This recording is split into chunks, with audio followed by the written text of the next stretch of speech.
Welcome to A Better HR Business, the podcast that looks at how HR consultants and HR tech firms grow their businesses and how they help their employers to get the best out of their people.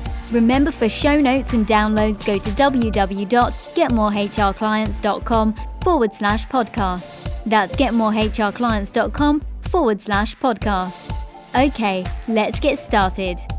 Hello, welcome back. Thanks for joining me again. And today, a really interesting conversation with you. I am joined by Jeppe Hansgaard, and hopefully I got that correct because I have a very difficult surname to pronounce, but Jeppe is from Denmark and has similar challenges. So I'm going to tell you about Jeppe in a second, but Jeppe, thank you for joining me today. It's a pleasure. Thank you, Ben. On a score out of 10, how did I go with your name? I think you were pretty close. You were very close to a 10. 9.4 maybe, right? 9.4. Great. I'm happy with that. I'll take it. You're one of the better ones. Thank you. Oh, well, thank you. Folks, Jeppe is the CEO and founder of an amazing business called Innovisor. And I see them as the partner in change for bold leaders. And they know what successful change requires. And it requires the power of networks, communities, and ecosystems, and leaders who believe in the power of their people. And Innovisor helps companies around the world do that. So we're going to dive into that in a second. But firstly, Jeppe, whereabouts are you based, just so people know where you are? So I'm based right north of Copenhagen. So a very lovely place, except if you're here in the winter. A little bit of skiing. And you have a team, I believe they're fairly international. Is that right? So I'm the only Dane in the team. Apart from that, we got many different nationalities. I like the diversity. Mm-hmm. I do feel that the diversity of the team is actually what makes us good. Yeah. If you can find a way to work with the diversity, right? But that's something we believe in. So that's true. Very good. Now, I want to get into Innovisor in a moment, but just for some context, could you share with people a little bit about your background? Yes, I can. So I have a kind of a background where I started out in supply chain management, actually. So a supply chain, as you know, and I was doing this supply chain management for some of the world's biggest brands in kind of getting their goods. So it could be T-shirts, for example, or jeans or whatever, right? All the way from Asia, from 800 different vendors in Asia into shops in Europe and the North America, right? Which is a huge mathematical problem, but it's also a network problem because you are moving these things through hubs into trucks and lorries and all the way into the stores on hangers and with the prices on, right? Price tags on. So extremely complex mathematics and very cost focused, in fact, as well. Yeah, and then I moved from that into consulting, and then when I got into change management consulting. And then the true story is that in 2007, I was at a Henley masterclass in London, a 3-day masterclass. And on the second day, I was pretty tired. I had 2 kids at that time, and I was probably thinking about how I should buy them Christmas present. The professor, she brings up a slide that shows an organization as a network. So almost like the ways I was moving goods around the world, right?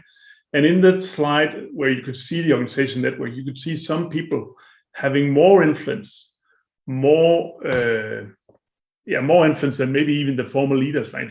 So those people were the ones that you would go to make sense of things, that were sympathetic, energizing, and whatever.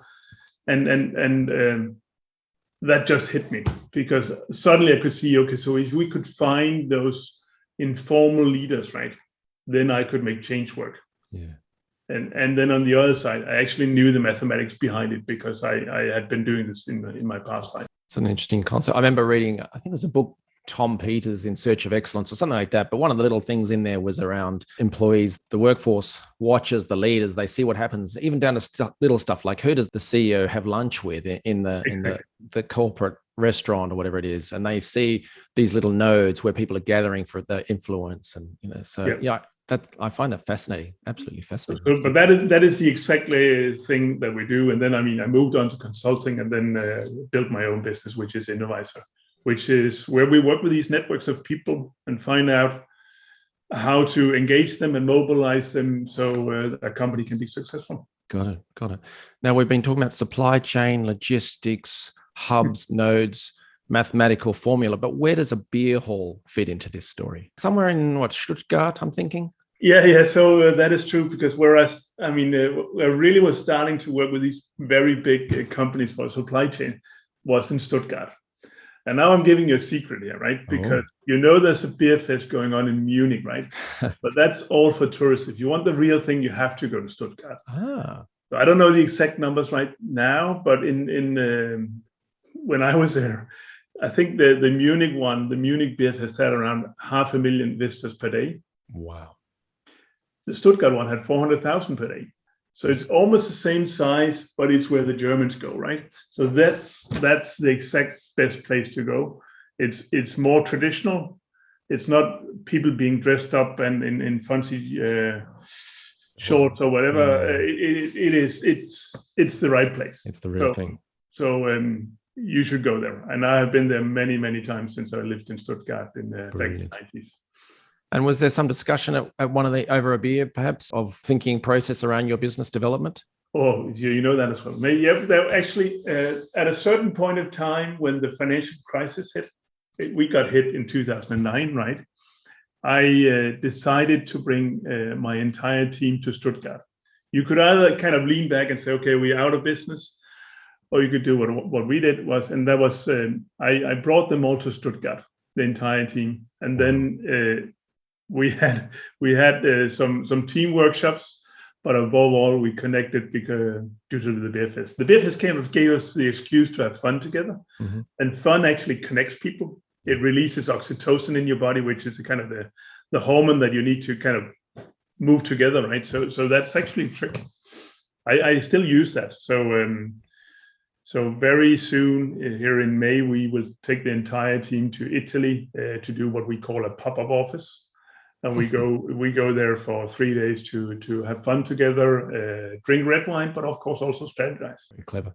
And you mentioned in your consulting days on the supply chain side of things, but moving into the change management, that fun, that interaction, those elements just crucial. I mean, yes, you can implement a new piece of technology and connect the bits together, but they won't work unless everyone else is pushing it forward and really enthusiastic and driving it. So yeah, I love that. And the pop-up office, that's a great concept. Can I turn then to the business itself? What exactly does Innovisor do, and for whom? Yeah, so we have our clients come from all over the world. We're not really in the public sector, but apart from that, we work with companies all over the world. We work with the top 40% of pharma, top 40% of energy, top 40% of manufacturing, and so forth. And what we see is that they come to us when they have complex change management issues. If they want to go through, so one of the popular things right now is how can we make our organization more customer centric? That is probably the primary thing that is happening right now. And when the executives think about that, they know they need to get their people on board with this, not only the people at the front line, but the entire organization. We then find out what they should do. So I always say we need to be able to respond to two questions. One question is, so what is our probability of succeeding with this change? And second question is, okay, what can we do to improve that probability dramatically? And that's what we do. And we've found out that there are 6 levels of a successful change. And those 6 levels are the ones that we are looking at. One of them, which is obvious, right? It is how well is your leadership team working together as one? And it's such an obvious thing, but it's just not happening very often, right? And another thing is, okay, so if you look at your key stakeholder groups, and we have multiple stakeholder groups that are important, but we have actually 2 that are more important than others. Again, the leaders, of course, but then we got a group of people. It's about 3% of the employees that typically drive the perceptions of up to 90% of their colleagues in these informal networks. So that group of employees, we need to get them on board with it, right? If they're negative about what you're going to do with the customer centricity initiative, you're going to fail. So finding a way to kind of listening to them, inviting them into conversations, co-creating with them, turning them into insiders, that is really the key trick to change. Okay, I was wondering how you do that. Maybe I've seen too many spy movies, but I was thinking that you bundle this 3% off into a car and tell them you have to start being super committed and influence everyone else, but it's around drawing them in, getting them involved in that almost creative process of making change. Is that right? And they have to, I mean, you cannot tell them you have to do this, right? You have to do it in a more, I call it massaging it in. Yeah. A question around that one then, because I've had those conversations over the years. And one objection that you will hear back from them is, oh, here we go again. The CEO's just been off at some conference and has thought, let's do some new change initiative. And yeah, I know I'm influential here, but don't ask me for that. So actually, the thing is that most of the people that we identified don't even know that they're influential. And there are a couple of reasons why they don't know it, because I can tell you one of the traits a couple of traits that we actually see. People have this perception that the very influential employees will be extroverts, that they will be tenured, and then they will be experts. And that is just not true. They are actually very often a bit more introverted. Your tenure is typically totally irrelevant because the influence travels within what I call tenure bands. So your influence is typically on the people that you've joined the company together with. Interesting. And the expertise, not relevant.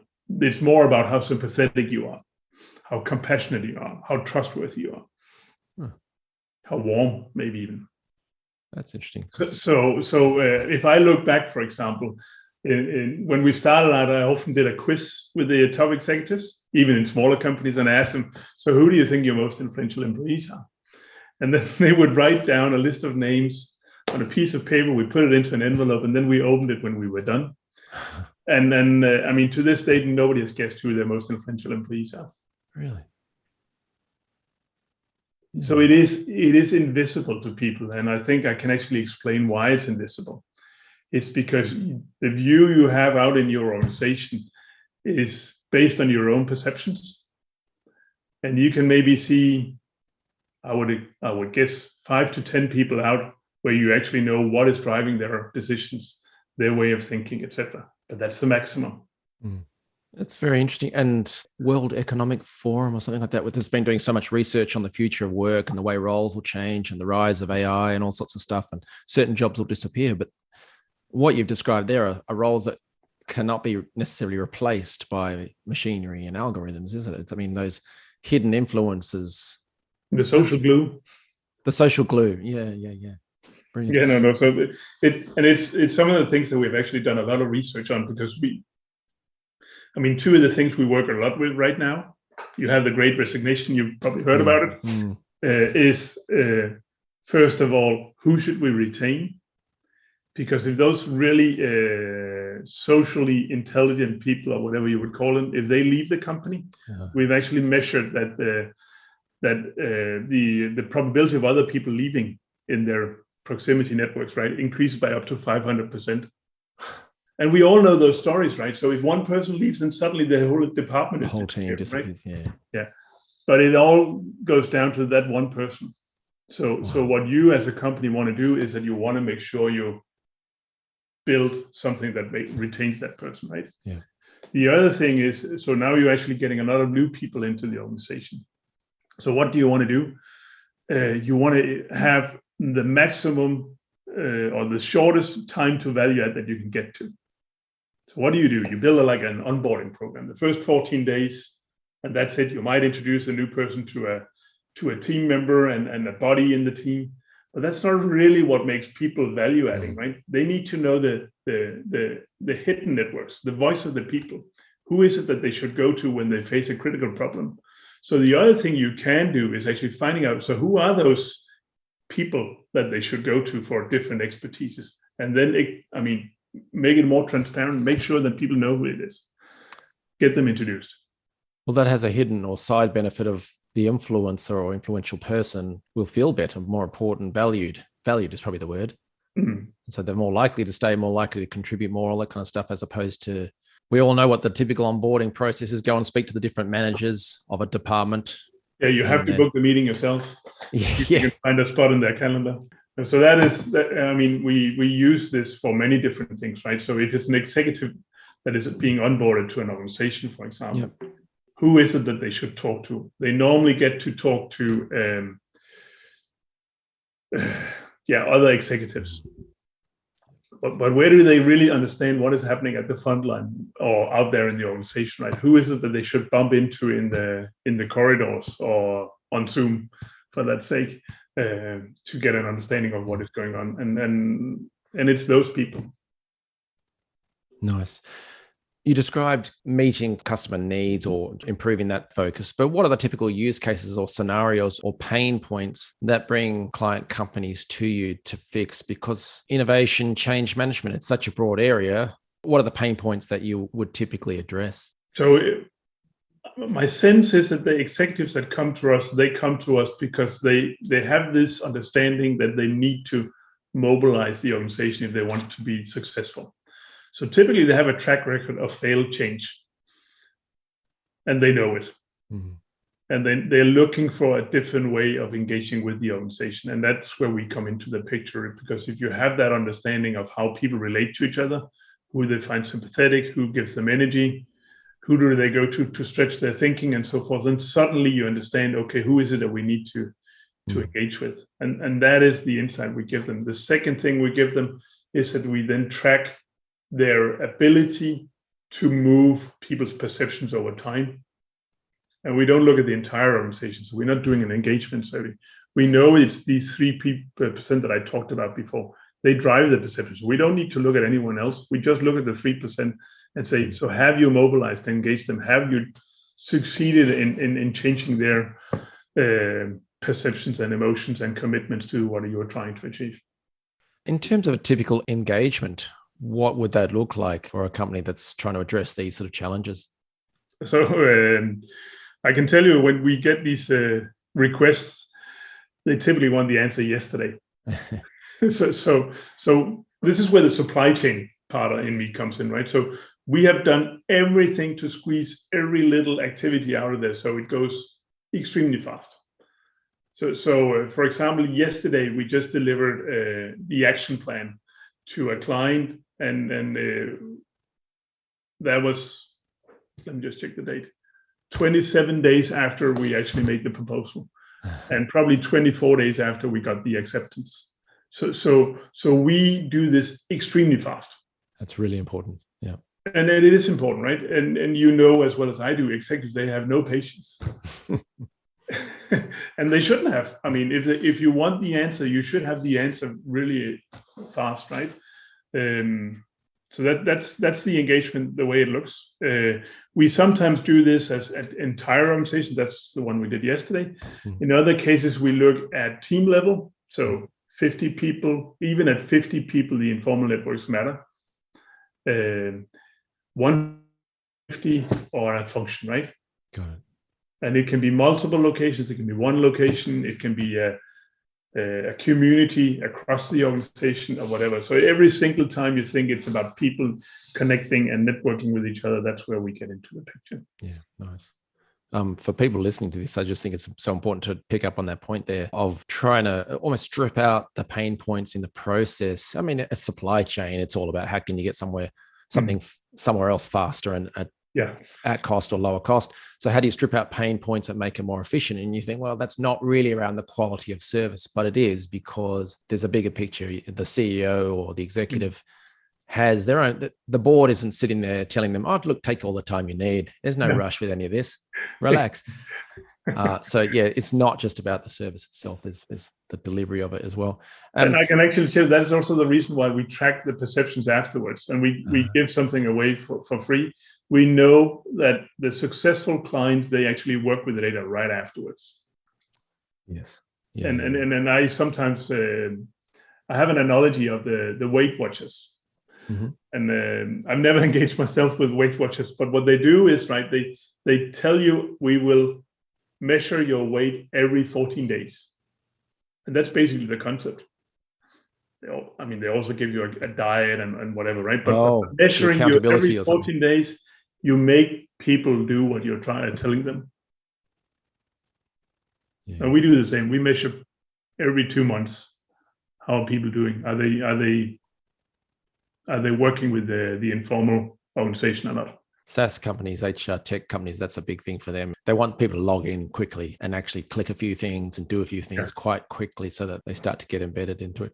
If I take you onto the question of finding the clients for failed change projects, so you can't just stick up a Google Ads campaign and if someone types in the word failed change management program and then your ad appears, you can't do that. That's not going to work. No. How do you find clients that meet these use case pain point scenario problems that you can address? It's a good question. We decided 3-4 years ago that our approach would be social selling. Mm-hmm. And social selling means that we want the clients to come to us. Nice. So rather than building a huge group of salespeople from all over the world, getting in contact with clients, cold calling and whatever, we said what we need to do instead is that we need to invest in building the trust of us in us. So I got a group of people writing cases, publishing data, and so forth on social media, on different channels, making sure we get into books, we write articles, etc.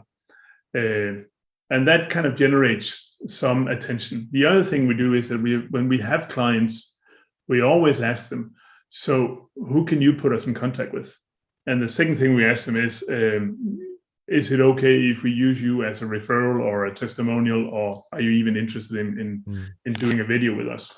And we have extremely high rates of people that are actually saying yes to that, because we're trying to deliver for them and they feel it. Yeah. I think from their perspective, it does make them look good because they're being a proactive leader that wants to make positive change in an organization, for people reasons and for ROI reasons. And so, it's good for their own personal brand, their career development, I think. So that's smart. Yeah, we should help them with building that personal brand, right? And we know that we should when you ask the clients for referrals, let's say at the most base level, that's what it is. At what point do you ask them? After we've finished. delivered. No, so it's always after, so they know what we're delivering. Yes. And I think that's the only fair way to do it. At the point where they're really happy with what we have helped them with, right, then that's the point where they think, okay, but I actually know this person over here that I would actually recommend you to. Nice. And you have so much content, resources such as the articles and I think webinars, podcasts, and so on. Do you see some sort of research life cycle journey of someone who's thinking about engaging you? Because as we all know, people do all the research online and check out the business first before getting in touch. Do you see a certain pattern in what they consume before getting in touch? We know that they start out on social media and then somehow they end up on our website.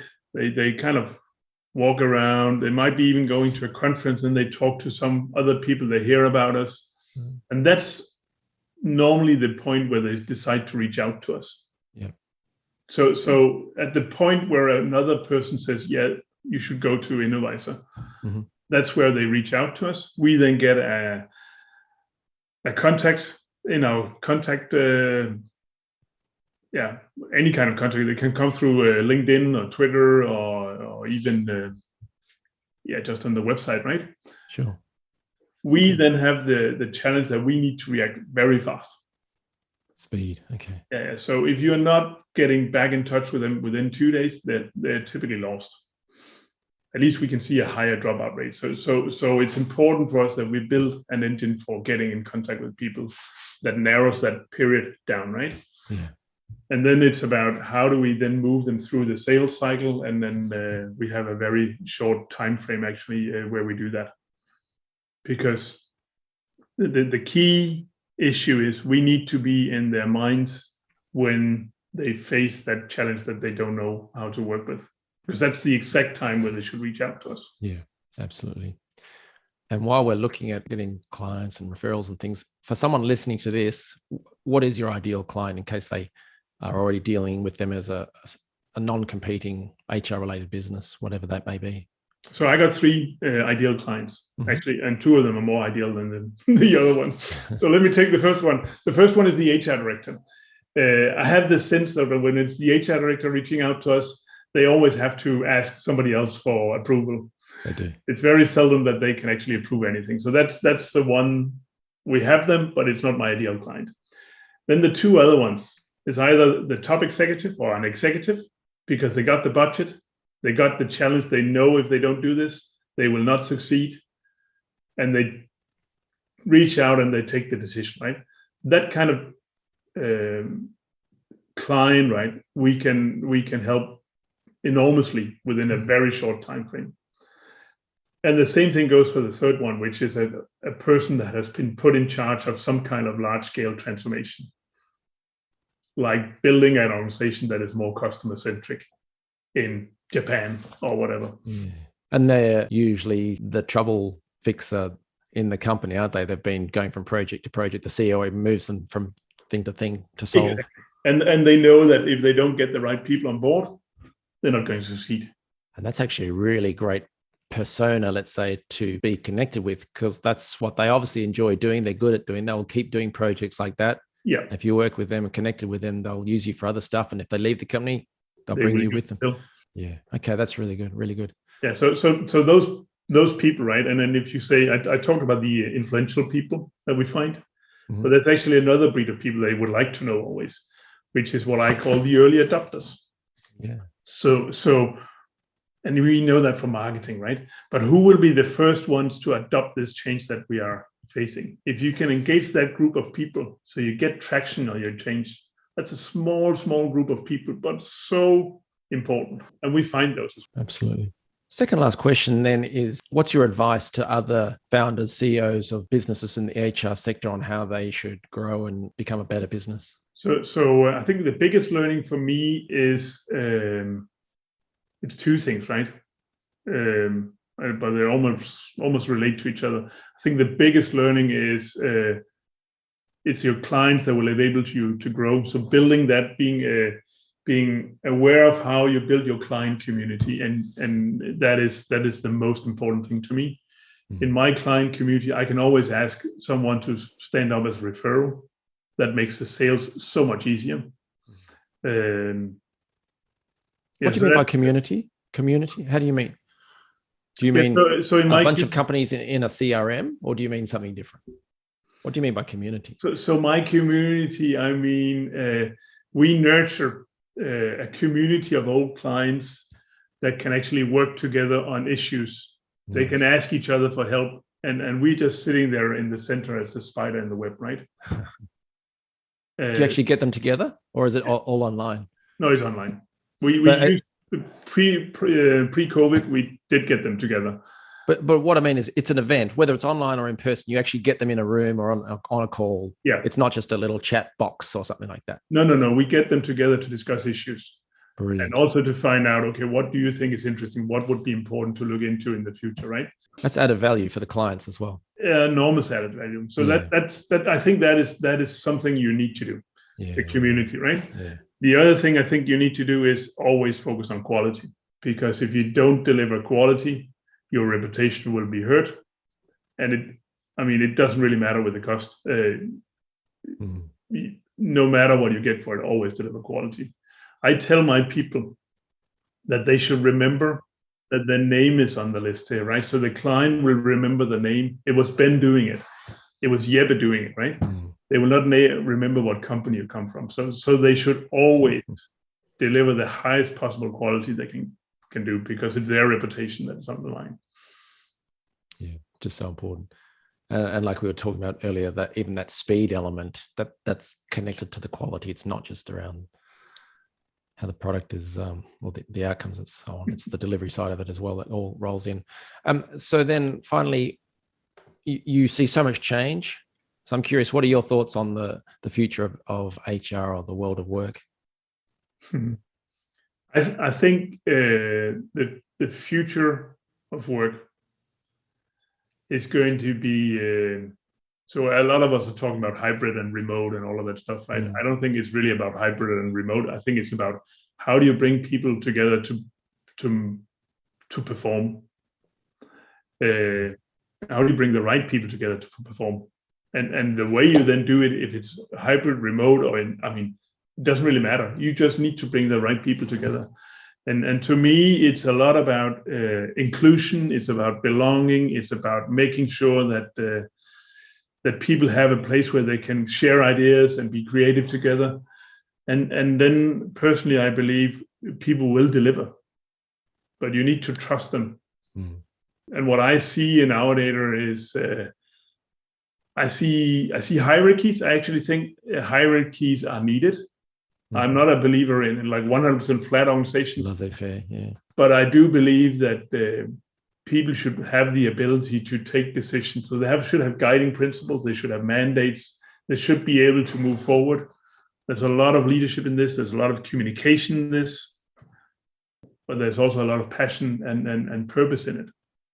And I think actually one thing I discussed this morning here was that we see something in Denmark with ethics being important.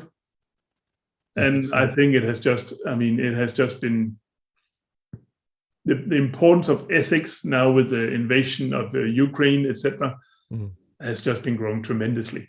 And I actually like that development. Yeah. I think it was needed. And I'm not sure how it is in Ireland, but I can tell you in Denmark, we have a list of companies that are still engaged in Russia, and they have a hard time now explaining why are we engaged in Russia. Just blows my mind. Yeah. It's how they can still be doing it. Yeah. But yeah, you're right. It's a kick up the backside for certain companies or for cultures anyway to re-engage with their ethics and look forward. Yeah, and the world is so transparent, right? We got social media, so if you're not acting in an ethical way, people will know it immediately. Yeah. And I mean, it's so obvious. So you should take care of your employees, right? You should take care of your stakeholders, your ecosystem and your environment. You should be a good citizen. Absolutely. So important. And you cannot maximize profit only, right? So that's the other thing. You need to primarily to take care of people. Yeah, but if people want to learn more about Innovisor, what should they do next? Yeah, they can do a couple of things, right? They can visit our website. That's a good place to look for resources. There's a resources section where you can see what books we've been in, the articles, etc. You can also see the cases. We do a lot of sharing content. The other thing they can do is that they can click follow on LinkedIn. We have a company profile that's pretty active. We share cases, articles, and stuff almost every single day. And the last thing they can do, they're really welcome to connect with me on LinkedIn, Twitter. Yeah, that's probably the two best ones. Excellent. All right. So folks, if you're listening to this on the go, check the show notes and we'll have the company details for the website and the LinkedIn profile, and the same for Jeppe for LinkedIn and Twitter. So Jeppe, thank you very much for sharing your story. It's fascinating and I love what you're doing and I wish you all the best for it. Thank you. And promise me to go to Stuttgart. I'll see you there. Very good. That's good. Thanks for joining us today on A Better HR Business, the podcast that explores the world of HR consulting and HR tech businesses. For show notes and downloads, go to www.getmorehrclients.com/podcast. That's getmorehrclients.com/podcast. Remember to subscribe and share the show with any friends who are busy growing a HR business. Thanks and see you next time.